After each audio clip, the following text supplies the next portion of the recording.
그 칼을 쳐서 옷을 만들고 창을 쳐서 낫을 만들자라는 말씀으로 오늘 복음을 전하려고 합니다. 지난 27일 남북 간의 정상들이 만나는 장면은 우리를 비롯해서 전 세계가 지켜보았습니다. 두 정상이 손을 잡고 남북을 오가는 장면에서 또 마지막에 환송식 할 때 두 정상이 평화의 집에서 비춰지는 영상을 보면서 손을 맞잡고 있을 때 저는요 아주 감격이 쏟아지는 것을 경험했습니다. 여러분들은 어떠셨습니까? 금방이라도 통일될 것처럼 여기셨는지 모르겠습니다. 진심으로 대하고 진심으로 맞으니까 문제가 하나하나 해결되는 모습이 됩니다. 얼마 전에 KNCC 즉 한국기독교연합회에서 남북 정상회담을 위해서 기도할 것을 제의하였습니다. 주보에 자세한 내용이 있습니다. 참고해 주시고요. 조금 지난 내용도 있지만 기도해 주셨으면 좋겠습니다. 교회가 사회 참여를 해야 하는 것인가 아닌가라는 것은요 오래된 교회의 관심사였어요. 하지만 교회가 깊은 산속에 있는 것도 아니고 사막에 있는 것도 아니고 광야에 있는 것도 아니고 세속의 사회에 있다면 사회 참여는요 옵션이 아니라 필수라고 생각이 됩니다. 왜냐하면 교회는요 세상의 소금으로서의 역할, 이정표로서의 역할을 하나님이 하게끔 하셨기 때문에 그렇습니다. 그래서 교회는요 개인 구원의 문제뿐만 아니라 사회 구원의 문제까지 같이 가야 합니다. 때로는 어떤 교회는요 개인 구원만 강조하는 교회가 있는가 하면 어떤 교회는 사회 구원만 강조하는 교회가 있습니다만 근데 저희 교회는 이 둘이 다 같이 가야 한다고 저는 믿습니다. 그래서 오늘 특별히 평화, 피스라는 주제로 말씀을 좀 나누고자 합니다. 오늘 보면 미가서가 쓰여진 시기는요 같이 읽어볼까요? 미가서 1장 1절 시작. 유다의 왕들이 아하스와 히스기야 시대에 오네 사람 미가에게 임한 여호와의 말씀 곧 사마리아 왕 예루살렘에 관한 묵시라. 즉 요담, 아하스, 히스기야 왕 때라고 이야기합니다. 국내 정치적으로는 좀 안정이 되어 있는데 국제 정치적으로는 굉장히 혼란한 시기였습니다. 자꾸만 외세가 침입하고요. 자꾸만 외세가 정말 끊임없이 시신탐탐 노리고 있는 시기였습니다. 이럴 때 미가 선지자는요 이스라엘과 유다를 향해서 메시지를 전합니다. 이 메시지의 중심축에 있는 것이 바로 미가서 3장과 4장에 있는 말씀인데 오늘 3장은 좀 너무 길기 때문에 3장과 4장을 중심으로 좀 같이 읽고 우리가 나누려고 합니다. 자, 첫 번째 같이 읽어볼까요? 시작. 얼굴을 가리시는 하나님. 우리 미가 3장 4절과 5절 같이 읽어보겠습니다. 시작. 그때 그들이 여호와께 부르짖으라도 응답하지 아니하시고 그들의 행위가 악했던만큼 그들 앞에 얼굴을 가리시리라. 내 백성을 유혹하는 선지자들은 이에 울 것이 있으며 평강을 외치나 입에 무엇을 세워주지 아니하는 자에게는 전쟁을 준비하였노라. 이런 선지자에 대하여 여호와께서 이르시되 당시 북이스라엘과 남유다는요 치고받고 싸우는 시기였습니다. 외세 위협이 되게 부담이 되는 거예요. 마치 우리나라랑 똑같았어요. 우리나라. 그러니까 우리나라만 있는 것이 아니라 중국, 러시아, 일본, 미국이 우리나라 중심으로 계속 대결하고 있지 않습니까? 요번에 평화회담도 남북 간의 합의만 보는 것이 아니라 또 중국, 미국, 일본 그 강대국들 간의 이야기를 같이 나누지 않으면 이 회담이 성사되지 않을 수도 있었습니다. 그런데 그럼에도 불구하고 북이스라엘은요 하나님을 항상 떠나 있었습니다. 남유다는요 하나님을 섬기는 왕이 섰다가 하나님을 버리고 우상을 섬겼다가 하는 일들이 반복이 되어 있었습니다. 그럼에도 불구하고 그 당시 종교 지도자들 즉 특히 기성 권력에 있던 이들은 정확한 하나님의 말씀을 나누는 것이 아니라 권력자들과 기성세대들의 입에 맞추는 설교를 하고 있었습니다. 즉, 그 당시에 이 위기 앞에 예언자적인 설교가 필요할 때 그게 아니라 그냥 목양 중심. 너네 잘 살고 있어. 너네 마음이 아프지. 너네 힘들지. 그래, 하나님의 위로가 임할 거야. 그렇게 이야기하는 그냥 목양 중심의 설교가 판치고 있었다는 겁니다. 이것은 현재를 살고 있는, 오늘 살고 있는 우리도 마찬가지입니다. 정말 어떨 때는요, 목양 중심의 설교가 필요하기도 하고, 또 어떨 때는요, 예언자적인 설교도 필요합니다. 우리에겐 두 개가 다 필요한 거예요. 특별히 교회에서는요. 왜? 개인 구원이 이루는 사람들은요, 사회 구원을 이루도록 하나님께서 인도하시기 때문에 그렇습니다. 그러니까 같이 가야 하는 거예요. 그러니까 나만 잘 살고 자만 잘 먹는다고 해도 여러분 주변이 흐트러지면 우리가 흐트러지지 않겠습니까? 그렇지 않아요. 당장 우리가 전쟁이라도 나면 어떻게 되죠? 이 모든 것이 다 무너지는 거예요. 당장 우리가 경제 위기라도 일어나면요, 이 모든 것이 다 무너지는 겁니다. 당장 내 사회 주변에 자녀들이 또 주변에 어떤 이상한 일들이 일어나면요, 우리의 삶이 무너질 수밖에 없는 겁니다. 그래서 우리가 어떻게요? 개인 구원도 같지만 사회 구원도 같이 가야 한다는 것이죠. 사실 한국교회의 초반은요, 매우 아름다웠습니다. 매우 아름답다 못해서 굉장히 능력이 있는 시기였습니다. 초기 선교사님들이 굉장히 헌신을 하셨고요. 또 가르침을 받았던 민중들이 회심을 하고요. 복음을 위해 순교했던 이들이 굉장히 많았습니다. 그래서 수많은 교회가 세워졌고요. 수많은 학교가 세워졌고 병원이 세워졌고 최초의 사회복지재단도 건립이 되었습니다. 다 기독교가 한 거예요. 교회가 한 겁니다. 그러나 이러한 초반의 움직임은 일제시대의 가혹한 통치 앞에서 무릎을 꺾이게 돼요. 신사참배와 상시개명, 또 그것만 끝난 것이 아니라 감리교, 장로교, 성결교 이렇게 썼는데 하나로 딱 묶어버렸어요. 교단 통합을 해버렸죠. 왜? 억지로. 정치적으로 이용하려고. 아주 매서운 칼날이었습니다. 그 매서운 칼날은 교회가 어떻게 할 수가 없었어요. 그래서 기독교에는요, 변질이 많이 되어버렸죠. 많은 이들이요, 변질이 되어서 민족의 지도자라고 이야기했던 많은 사람들이 일제에 협력하는 데 앞장서고요, 젊은이들을 전쟁터로 보냈습니다. 그리고 먹고 살 것도 없는데 협력해서 돈을 보내기도 하고요, 공부를 보내기도 했습니다. 앞잡이가 되어서 경제적 번영을 자신들은 이루었지만 그들의 입술 가운데 나오는 것들은요, 민중들을 가혹한 시련 앞에 나오게끔 만드는 죄가가 있었습니다. 부인할 수 없습니다. 해방 이후에도 마찬가지입니다.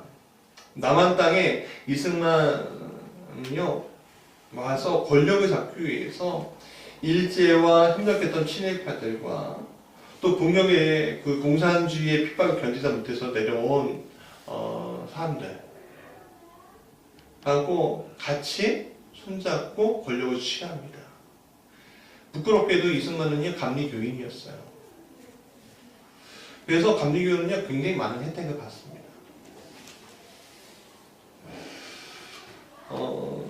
그런 손잡고 가던 시기에 제주 산화조 사건이 일어날 때 기독교 계열의 성북 청년단은요, 제주도에 가고 수많은 양민들을 학살하기도 했습니다.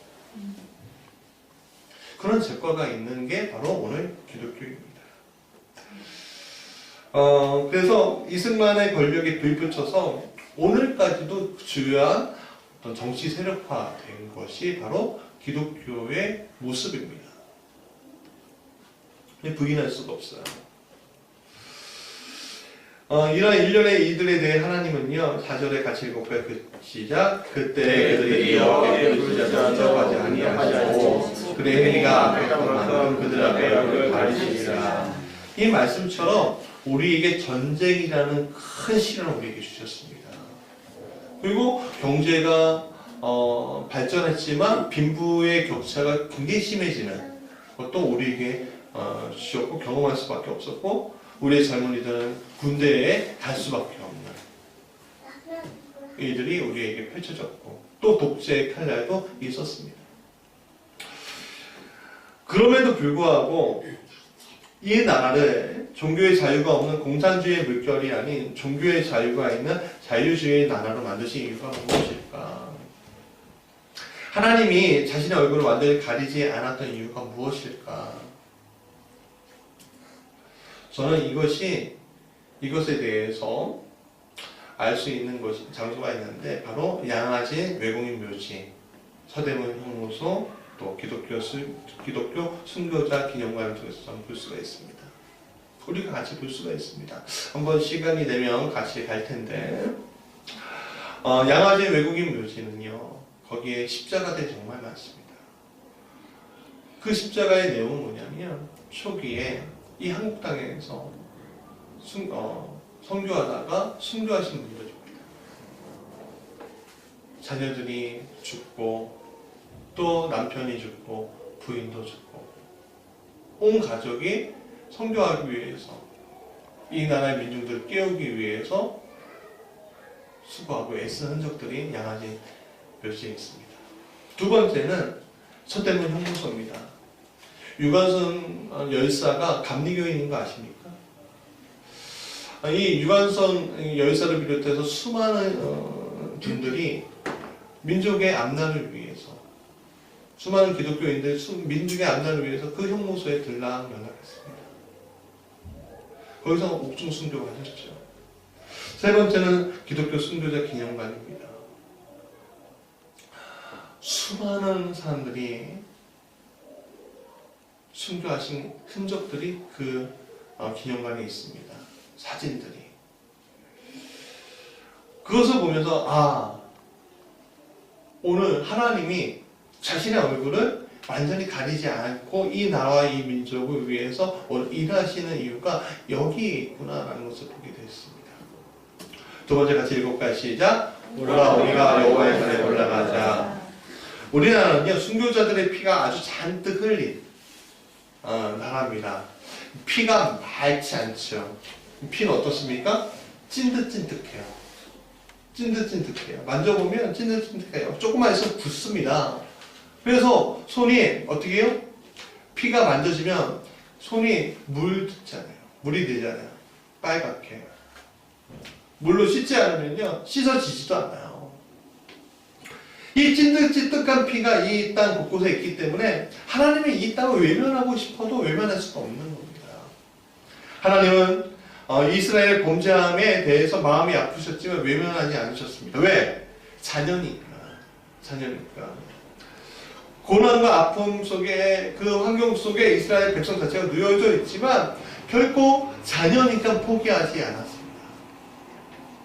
주님은 분명 이스라엘을 위해서 계획을 세워놓고 있었다는 거예요. 우리 4장 2절 같이 읽어볼까요? 시작. 곧 많은 이방 사람들이 가게 이르기를 오라 우리가 여호와의 산에 올라가서 여호와의 회전에 있자. 그가 그의 돌을 가지고 우리에게 가르칠 것이니까 우리가 그의 길로 행하리라 하니 이는 율법이 시온에서 나올 것이며 여호와의 말씀이 예루살렘에부터 나올 것입니다. 이 미가서의 말씀의 예언들이 예수님을 통해서 실현된 것을 우리가 볼 수가 있습니다. 오늘 우리나라도 마찬가지입니다. 이르기를 오라 우리가 여호와의 산에 올라가서 야곱의 하나님의 전에 이르자. 이 말씀이 말로만 구호로만 있는 것이 아니라 이 교회에 곳곳에 그 말씀들이 살아 숨쉬고 있는 것을 우리가 볼 수 있음을 봐야 합니다. 왜냐하면 실제로 많은 이들이 주님의 돌을 가지고 이 땅 구석구석에 하나님의 돌을 가지고 세워가고 있기 때문에 그렇습니다. 평화의 주역으로 활동하는 수많은 목회자와 성도들이 있습니다. 일제강점기 시절에 독립과 민주운동으로 앞장서신 정덕기 목사님이, 항동교회 정덕기 목사님 계십니다. 또 일제 모진 탄압에도 교회를 지키신 신석훈 목사님이 있습니다. 통일을 위해 희생하신 문익환 목사님이 계시고요. 평생 여공들을 위해서 노력하신 조화순 목사님 등 수많은 목회자들이 오늘 기성의 어떤 틀에서 박힌 것이 아니라 예언자적인 사명을 가지고 오늘 평화를 위해서, 민중들에 의해서, 아픔을 위해서 눈물 흘리는 곳에 가고 복음을 전하고 있다는 겁니다. 그리고 그것을 향해서 역사하는 하나님의 뜻을 응답을 받고 그 응답의 단초가 되고 시초가 되는 겁니다. 여러분, 남과 북이 오늘 그저께 만났습니다. 왜 만난 줄 아십니까? 문익환 목사님을 비롯해서 수많은 목회자들과 수많은 성도들이 기도하고 정말 예언자적으로 또 작은 예수로 피 흘려갖고 싸웠기 때문에 그런 일이 일어날 수 있었던 겁니다. 우리가 그것을 부정할 수 없습니다. 우리 교회가 과오가 분명히 있습니다만 또 한쪽에서는 정말 하나님이 우리 이 땅을 외면하지 않도록 하기 위해서 움직이시는 이들이 그런 역할들을 하는 선지자와 같은 분들이 오늘도 그곳에서 움직이고 있다는 것을 여러분 잊지 않아 주셨으면 좋겠습니다. 셋째, 같이 읽어볼까요? 시작. 평화의 주역으로 세워지는 교회가 되자. 3절을 다시 읽어볼까요? 시작. 많은 민족들 사이에 이를 심판하시며 몸도 강한 이방 사람을 판결하시니 우리가 그 칼을 쳐서 보습을 만들고 창을 쳐서 낫을 만들 것이며 이 나라와 저 나라가 다시는 칼을 들고 서놓치지 아니하며 다시 전쟁에 들어가지 아니하고 각 사람이 자기 부모나라 안에서 자기 부모나라 안에 될 것이라. 그들을 두렵게 할 자가 없으니 이는 만군의 여호와의 입이 이같이 말씀하십니다. 오늘 우리는 평화의 시대로 세워져 나가는 중요한 기목에 교회가 서 있음을 보아야 합니다. 물론 기독교라는 이름을 가지고 반대쪽에서 활동하시는 분들이 있어요. 태극기 부대. 그분들 보시면요, 대부분 교회 나가시는 분들이에요. 그분들 비판할 이유는 없습니다. 왜? 생각이 다를 수 있잖아요. 또 제가 지금 설교하는 건데 태극기 부대와 같이 마음을 갖고 있으신 분들도 있을 수도 있어요. 그게 중요하지 않습니다.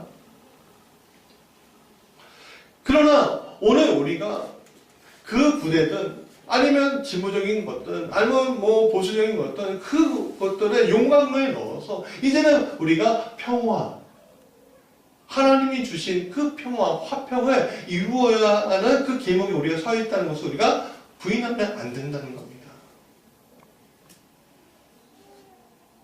그래서 교회가 오늘 해야 할 일은 대결의 시대에서 대결로 이야기했던 그 수많은 메시지는 적고 이제는 평화의 시대에 물 들어올 때 놓아줘야 되지 않겠습니까?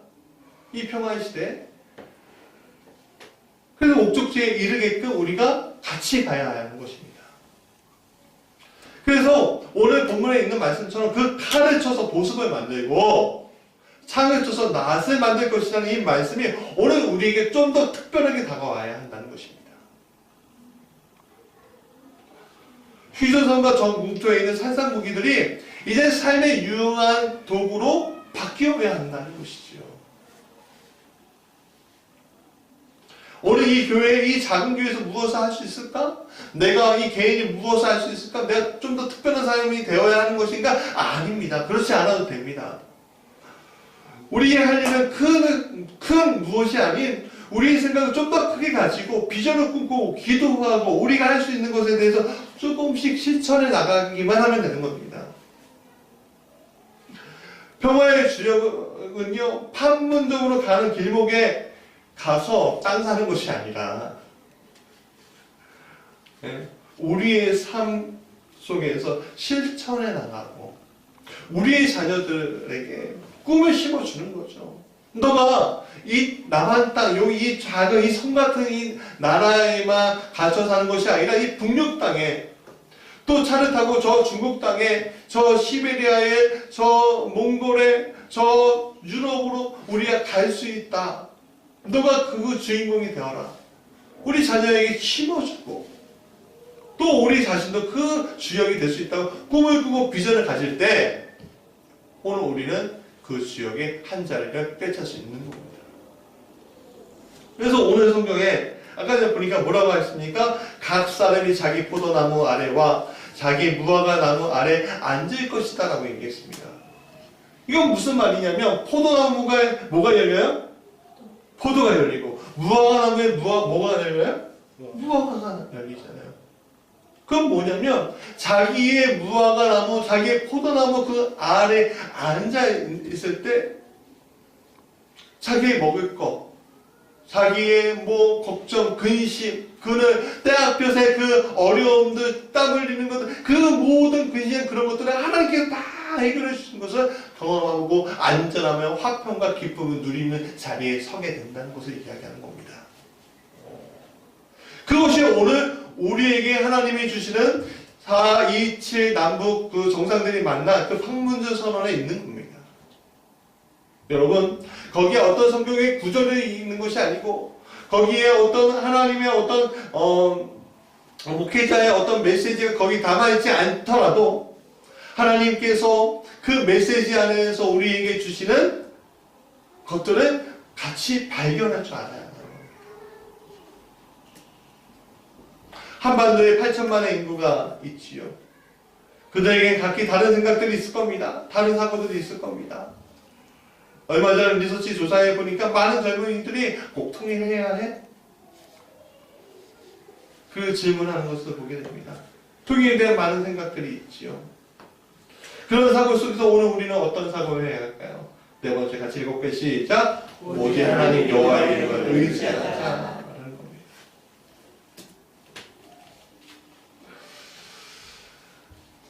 4장 5절 같이 읽어볼까요? 시작. 만민이 각각 자기의 신의 이름을 의지하여 행하되 오직 우리는 우리 하나님 여호와의 이름을 의지하여 영원히 행하리로다. 오늘 이 말씀이 우리에게 굉장히 필요한 것입니다. 각기 달라요. 태극기 무대하시는 분도 있고요. 정말 판문점에서 한반도기 흔드시는 분도 있고요. 또 이게 우리하고 무슨 상관이야? 라고 생각하시는 분도 있어요. 다 달라요. 그렇지만 오늘 우리에게 중요한 건 뭐냐면 오늘 다른 사람들은 각기 자기 신들의 이름을 부르고 자기의 가치관의 생각과 자기의 것들을 가지고 움직이지만 오늘 우리는 어떻게 해야 한다고요? 오직 하나님 여호와의 이름을 의지하면서 이 문제를 바라보고 이 문제를 위해 기도해야 한다는 것입니다.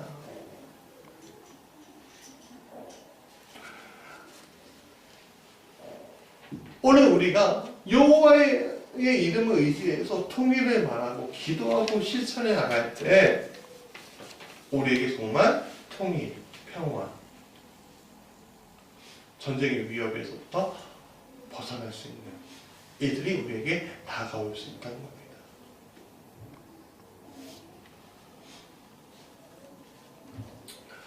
오늘 우리는 하나님의 의지가 이 한반도에 움직이는 것을 보고 있습니다. 이것에 대해 많은 이들이 자신들의 가치와 배운 것을 가지고 움직일 것입니다.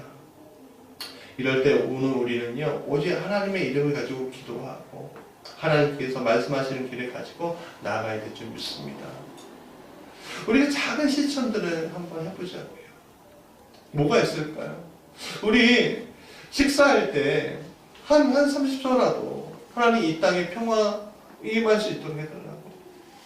정말 핵의 위협이 없게 해달라고. 북미 간에 정말 정상적인 대화가 이룰 수 있게 해달라고. 2018년도 하나님 축복이 이 나라에 임하게 해달라고. 우리가 기도해야 되지 않을까요? 한 3초만 기도해도 되지 않을까요? 한 1분만 기도할 수 있지 않을까요?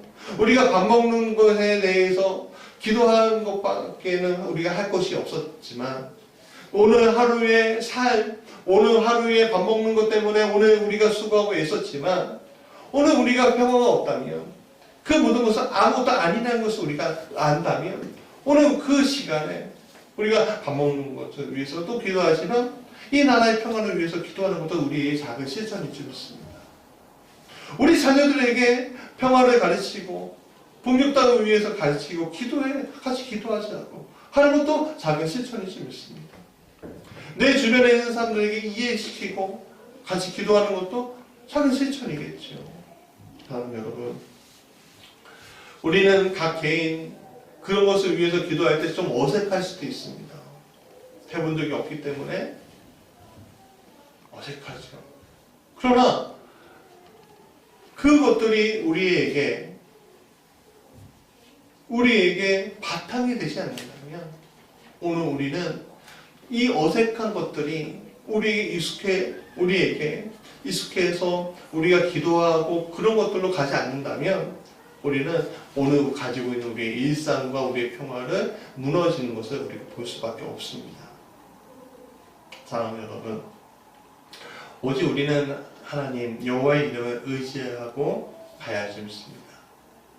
이 무지개 교회가 또 이 한국 교회가 하나님의 이름을 의지하면서 이 문제를 같이 해결해 나가고 같이 기도하고 같이 손잡고 나갈 때 오늘 이 땅에 하나님이 주시는 평화를 누리고 정말 하나님 주시는 그 예언자적인 이야기 그 말씀 그것들이 실현해 나가는 놀라운 축복이 우리가 그것을 보게 되는 축복이 있게 될 줄 믿습니다.